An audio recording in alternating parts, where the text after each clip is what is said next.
Le mouvement de jeunes pour l'entrepreneuriat social, MOJES en sucre, a tenu une conférence le 14 juin sur les états généraux de la jeunesse congolaise, avec comme thème l'entrepreneuriat et le changement de mentalité dans la salle Notre-Dame de Fatima.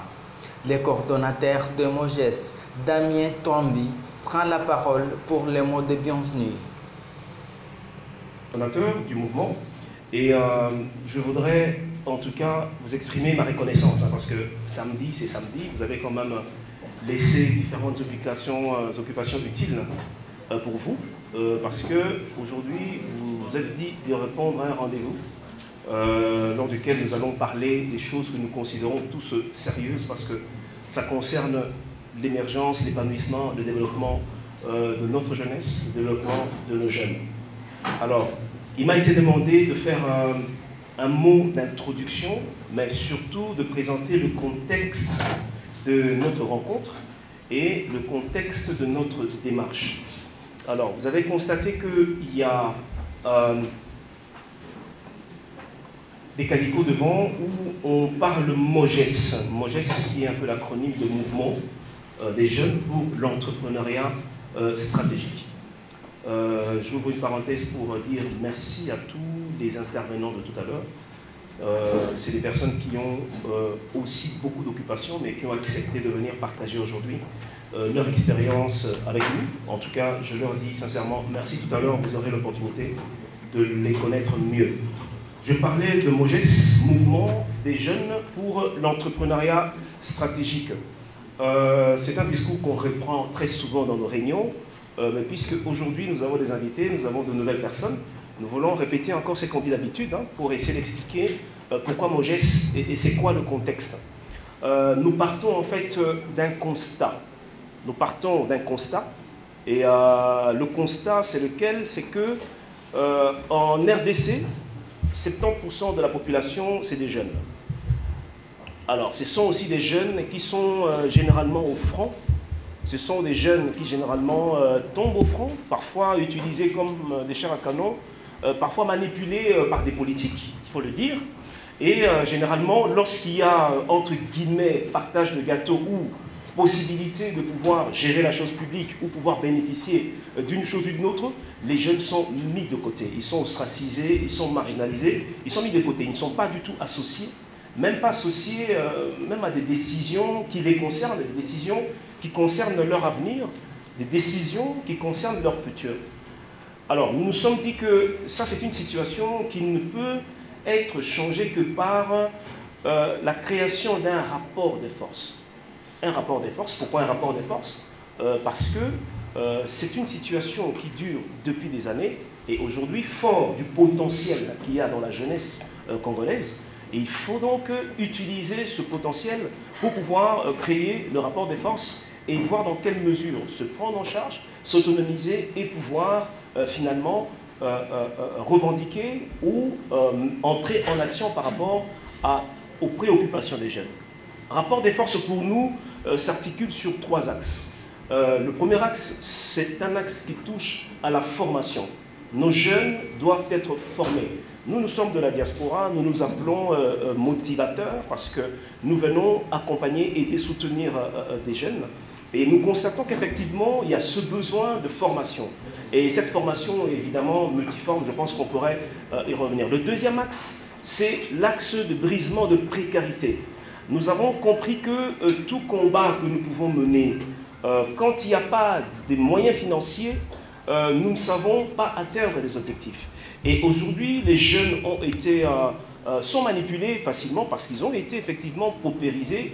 Ils vautrent dans la précarité, et même ceux-là qui ont des compétences n'arrivent pas à trouver de l'emploi. Et finalement, c'est la précarité et c'est la dépendance, et ils ne savent pas du tout faire entendre leur voix. C'est pour cela, le deuxième axe de notre démarche, c'est effectivement briser la précarité. Et pour nous, briser la précarité, la piste idéale, c'est l'entrepreneuriat. C'est pour cela qu'il y a ce concept d'entrepreneuriat qui apparaît. Et le troisième axe de ce rapport de force, en fait, c'est cette capacité numérique de mobilisation. C'est-à-dire, plus les jeunes sont nombreux, plus ils ont la capacité d'influencer. plus ils ont la capacité de s'imposer ou d'imposer à l'autorité politique de pouvoir suivre la voie qu'ils sont en train de proposer. Tout à l'heure, je parlais d'entrepreneuriat qui est pour nous, en fait, l'élément, le fil conducteur, l'élément, le pilier stratégique pour briser la précarité et qui est finalement le moteur même, le moteur de notre démarche. Et nous avons un concept particulier, vous l'avez remarqué, c'est l'entrepreneuriat stratégique. Alors, pourquoi nous parlons de l'entrepreneuriat stratégique? Parce qu'effectivement, au travers de l'entrepreneuriat, nous avons la capacité de pouvoir influencer sur le plan social. Nous réglons nos propres problèmes sur le plan social, mais nous réglons aussi les problèmes de notre environnement sur le plan social. Nous savons influencer sur le plan économique parce qu'en faisant que les jeunes qui représentent la majorité de la population, en faisant qu'ils deviennent des créateurs d'emplois, ils vont créer aussi de la richesse économique dans le pays et ils vont contribuer énormément dans le PIB. Voilà. Et une influence sur un troisième axe qui est une influence politique. Et c'est en cela effectivement que le mot stratégique trouve aussi son sens parce que nous sommes en train de dire que plus nous sommes nombreux dans le contexte de la sensibilisation, mobilisation au numérique beaucoup plus important, plus nous savons faire peser nos voix, plus nous savons en tout cas faire appliquer nos préoccupations. Donc nous parlions de l'influence politique, nous sommes en train de nous dire, nous avons cette vision en disant que demain nous avons besoin d'avoir un renouvellement de la classe politique. Je pense que les jeunes sont fatigués quand même d'écouter les mêmes noms depuis qu'ils sont enfants, même nous, hein, depuis qu'on est enfant, ce sont les mêmes noms. Mais maintenant je pense que les jeunes voudraient et doivent aujourd'hui s'impliquer dans la vie politique de leur nation. Et c'est aussi un objectif qui veut que nous puissions être forts financièrement pour que nous puissions avoir aussi une incidence sur le plan politique. Alors ça c'est un résumé de la vision et aujourd'hui nous avons plusieurs intervenants. Nous avons proposé trois panels qui vont s'articuler autour de trois thématiques principales. La première qui est l'entrepreneuriat, et la deuxième qui est le changement de mentalité. Et puis il y aura un troisième panel qui sera beaucoup plus... allô.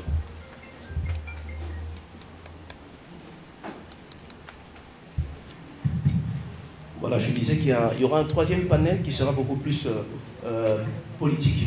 Alors pour ne pas monopoliser la parole, hein, donc, je vais devoir inviter déjà le premier modérateur. Hein, j'invite notre frère M. Barnabé, que je vous invite à applaudir, hein, parce que... Alors je l'ai rencontré il y a à peine 2 semaines, j'ai vu son CV, j'ai discuté avec lui, je suis impressionné par le bagage qu'il a. Alors c'est lui qui aujourd'hui va pouvoir... 3 panels au total pendant ces 3 jours de la conférence. Le premier panel a connu l'intervention de M. Al Kitenge, M. Prince Luamba, Mme Suvi Malukisa et le professeur Val Massamba, tous experts en entrepreneuriat. Ils ont édifié et donné le goût à la jeunesse congolaise de se lancer dans l'entrepreneuriat et de devenir son propre patron. Le deuxième panel centre sur les changements de mentalité, modéré par le professeur Griso Kakumbi, enseignant à l'université de Kisangani. Il a exhorté la jeunesse congolaise à changer sa mentalité en donnant de différentes étapes et facteurs de changement de mentalité dans la vie humaine et dans la société. Après les exposés de différents intervenants, ça ne suffit les témoignages. La scolarisation de la lecture et l'autonomisation de la femme. Donc je suis coach de vie, donc j'aide les gens à se découvrir, à découvrir leurs potentialités, leurs talents, à maximiser leur potentiel et à impacter dans leur domaine. Donc je suis, hormis ça, artiste et tout, en parenthèse, je passe rapidement parce que c'est pas une casquette et tout dans lequel j'œuvre à temps plein. Donc je suis entrepreneur et je suis éditrice et CEO du magazine Ici et Ailleurs. Donc la fois dernière, j'avais donné mon témoignage et là, j'aimerais aussi essayer un peu de répéter ce que j'ai eu à dire ce jour-là pour ceux qui n'étaient pas là. Donc je vais beaucoup plus m'atteler sur le magazine parce que c'est le magazine qui m'a aidé à... Voilà, c'est le magazine qui m'a aidé à me démarquer en tant qu'entrepreneur Voilà, c'est l'e-magazine qui m'a aidé à me démarquer. Donc, je disais que je suis dans l'entrepreneuriat social, ça fait 5 ans. Ceux qui me connaissent, qui connaissent mon ONG, on a organisé beaucoup d'événements. Donc là, je suis à fond dans l'écriture en tant que rédactrice. J'aimerais essayer un peu de résumer ici et ailleurs, qu'est-ce que nous faisons. Donc c'est un magazine qui promouvoit les entrepreneurs, qui promouvoit les jeunes talents. On est un pont entre les Congolais du Congo et ceux de la diaspora. On veut booster leur business, leur donner une grande visibilité. Donc, hormis l'écriture du magazine, on organise des formations, on organise des événements, hormis les salons des entrepreneurs congolais que nous avons organisé à Dallas, que nous organisons encore cette année au mois d'août du 8 au 9, avec le même objectif, promouvoir l'entrepreneuriat. Pourquoi l'entrepreneuriat? L'entrepreneuriat, pour moi, c'est un état d'esprit. L'entrepreneuriat, ce n'est pas... en fait, c'est une motivation, c'est quelque chose qui est en nous. Je ne suis pas née entrepreneur, je suis devenue entrepreneur, je respire entrepreneuriat, je vis entrepreneuriat. Pourquoi? Parce qu'un entrepreneur est celui qui apporte une solution à un besoin qui se présente. J'ai lancé mon magazine depuis décembre 2017. On n'était plus sur les réseaux sociaux. Au mois de mars, on a sorti le site internet. Et en septembre 2018, on a lancé la version papier et digitale du magazine. Parce que mon entreprise, déjà cette année, totalise aussi 5 ans. Donc je ne saurais pas peut-être résumer tout ce que j'ai eu à avoir avec mon entreprise pendant 5 minutes. Mais je vais être plus pratique. En tant que jeune entrepreneur, j'ai eu à être buté à certaines difficultés quand j'ai commencé mon entreprise dans la construction et le forage. Je me rappelle du premier marché, quand je l'ai obtenu, il y avait une offre, on était 4 entreprises, je l'avais obtenu, c'était juste un marché de réfection de 2500 $. Mais le client m'a posé la question de savoir, tu es encore trop jeune, qu'est-ce que tu vas faire avec cet argent? Je l'avais dit que j'avais des travailleurs, j'avais 15 travailleurs, donc je devais partager cet argent-là avec ces clients. Alors ici, je rends témoignage que l'entrepreneuriat n'est pas facile, comme ma prédécesseur venait de le dire, mais j'aimerais nous encourager en disant que nous devons affronter la réalité et aussi que nous devons être déterminés. Personnellement, j'ai été buté à des difficultés telles que les pots de vin, parce qu'il y a certains marchés où vous pouvez être capable, vous démontrer de quoi vous êtes capable, mais on vous exige des choses. Alors quand vous refusez, vous perdez le marché. Quelques participants se sont exprimés au micro de DuTV. Initiative à louer. Et pour ma part, je dirais ceci, il ne faut pas que ces genres d'initiatives se limitent au niveau théorique. Il faut après, ici, que les résolutions qu'ils vont prendre ici soient exécutées. Donc, parce que nous remarquons souvent, nous avons dans des assises comme ça se limite dans la salle ici, et après, plus rien, pas de suivi, pas d'exécution. Donc, tout ce qu'ils se sont dit ici, l'entrepreneuriat, c'est une très bonne chose. Ce n'est que par là qu'on peut aussi commencer à développer notre pays. Donc, je demanderai aux organisateurs de faire les suivis de ce qu'ils ont fait ici, de ce qu'ils ont commencé, d'aller continuer à toquer dans différentes portes de direction où on s'occupe de la jeunesse, où on s'occupe de l'entrepreneuriat, pour qu'il y ait vraiment quelque chose de palpable après ces assises. Voilà. Merci. En réalité, la jeunesse représente, comme ça a été dit tout le long de cet avant-midi, plus que 70% de la population active dans notre pays. Alors, la jeunesse, aujourd'hui, elle est presque abandonnée à son triste sort. La formation, il n'y a pas eu tellement d'adéquation entre le système classiques de formation ainsi que la demande au niveau national. Et au niveau du Congo Plan ASBL que je représente, nous sommes en train de travailler de manière à ce qu'on amène tous ceux qui ont des idées, tous ceux qui ont des projets à se fédérer, à se mettre ensemble de telle sorte qu'ils puissent d'abord faire un toilettage entre eux, qu'ils trouvent les centres d'intérêt qui peuvent le réunir. Et les centres d'intérêt, c'est à travers toujours des activités qui doivent avoir une certaine perspective dans le cadre de la rentabilité, créer la richesse. Et on ne peut pas s'autonomiser, même en étant jeune, sans avoir d'abord le sens de créativité, l'esprit de créativité, sans avoir la capacité d'innover.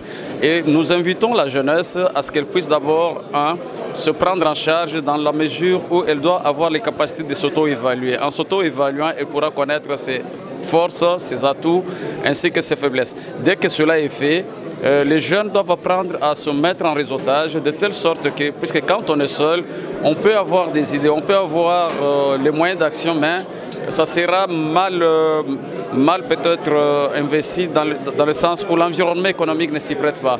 Mais en se mettant en groupe, en se mettant ensemble, les jeunes peuvent arriver à créer un rapport de force de telle manière qu'ils puissent non seulement faire la mise en commun des ressources à leur portée, mais qu'ils soient capables de captiver l'attention des investisseurs étrangers à travers les idées qu'ils peuvent proposer à travers leurs projets. Merci. Non, merci. Désormais, j'ai pris la décision de soutenir toute initiative qui vise la jeunesse. Vous savez, il faut arriver à changer de mentalité, effectivement, à ne plus fonctionner comme ça fonctionnait à l'époque belge. Nous devons apprendre à nos jeunes de ne plus aller étudier parce qu'il faut travailler chez l'État. Ça, c'est une conception coloniale. Parce que les enseignants ou ceux qui travaillent chez les Blancs paraissaient être mieux. Tout homme pensait qu'il fallait envoyer son enfant à l'école afin d'être un agent de l'État. Maintenant, il faut se regarder, connaître quelle est la partie que tu maîtrises le mieux sur ton corps. Quel est le talent que toi tu as le mieux? Et aller faire des formations pour perfectionner la partie de ton corps que tu maîtrises le mieux. Si tu arrives à Addis Abeba, tu verras que toutes les affiches publicitaires portent la figure de Haïlé Sélassié. Haïlé Sélassié, ce n'est pas le premier physicien. C'est quelqu'un qui court, des spécialistes en marathon. Si tu es à Kinshasa, tu regardes toutes les publicités, vous avez Saï Saï. Saï Saï, ce n'est pas le premier universitaire. Nous avons assisté au décès du professeur Liolo et Lutumba au même moment. Mais le professeur Liolo n'a pas ramené beaucoup de gens à son deuil comme celui qui a exploité son talent de compositeur et accompagnateur comme Lutumba Simaro. L'entrepreneuriat, c'est quoi? C'est commencer une activité lucrative, bien sûr, qui peut te ramener de l'argent par rapport en exploitant les talents que Dieu a mis en toi. Un bel homme comme toi, mais comme tu aimes le journalisme, poser des questions, suivre les questions des sociétés, tu le fais sans honte, tu es très beau, bien habillé, ainsi de suite. Et donc, celui qui fait les beignets ne devrait pas être complexé parce qu'il fait les beignets. S'enrichir, c'est ajouter $1. S'appauvrir, c'est moins $1. La vision, parce que beaucoup de gens en parlent, j'ai toujours dit aux gens, si tu perdais ta chemise, ta maison, ta voiture, tu poses la question, je cherche mon téléphone, et on te dit, dessine-nous le téléphone que tu cherches. Tu dessineras le téléphone parce que tu connais exactement comment ressemble votre téléphone. Et tout Congolais en naissant, tout jeune, doit aimer ce qu'il doit faire. Et il doit savoir exactement là où il va. Tu peux expliquer. Nous sommes ici à Fatima, j'habite Maman Mobutu, je sors. Je prends le boulevard, j'arrive à Sosima, je prends Kitambo, je monte Ngouma, Ipen. Tu connais là où tu vas. Si tu es en politique, tu commences comme militant de base, tu veux être président de la République, adhère dans un parti politique, fais les activités du parti, cotise. Un jour, tu seras élevé au rang de candidat dans votre parti et tu seras président de la République. C'est ça la vision. Mais la vision, c'est difficile de l'atteindre si tu n'es pas passionné. La passion, comme entrepreneur, c'est faire ce que tu aimes faire. Cristiano Ronaldo s'entraîne 4 à 5 fois par jour. Messi est tout le temps en culotte et sur le terrain. Je cite un Congolais, un jour j'étais avec Trésor Mputumabi. On devrait sortir. Mputu a préféré se promener en ville en culotte. Je lui pose la question, mais mets un pantalon. Il me dit, si je suis en pantalon, personne ne va me reconnaître. Je suis connu comme Trésor Mputu, quelqu'un qui joue au ballon, qui porte une culotte. Donc nous devons être fiers. Si tu es caméraman, organise. Si tu es journaliste, organise. Si tu es sportif, fais cela sans complexe. Je termine en disant, les Congolais doivent cesser avec la gratuité. Nos églises prêchent beaucoup la gratuité. Le miracle ne tombera pas du ciel. Dieu habite en nous. Dans Psaume 23, il est dit, l'Éternel est mon berger, je ne manquerai de rien. Et à la fin de ce chapitre, il est dit, car le bonheur et la gloire m'accompagneront et m'accompagnent jusqu'à la fin de mes jours. Donc, aux Congolais de comprendre comment il faut exploiter les richesses du sous-sol, du sol et la richesse aérienne. Voilà l'intérêt qu'il y a à organiser ce genre de conférences. Les universités, arrêtez d'apprendre aux gens des théories que les gens ne maîtrisent pas. Invitez les gens qui ont réussi de parler aux gens. Nous allons vous expliquer qu'est-ce que nous avons fait pour être là où nous sommes. Voilà, c'est ça l'entrepreneuriat. Merci beaucoup, M. Barbadou. Le chargé de communication de MOGES a donné une synthèse de la première journée des assises sur l'état général de la jeunesse congolaise.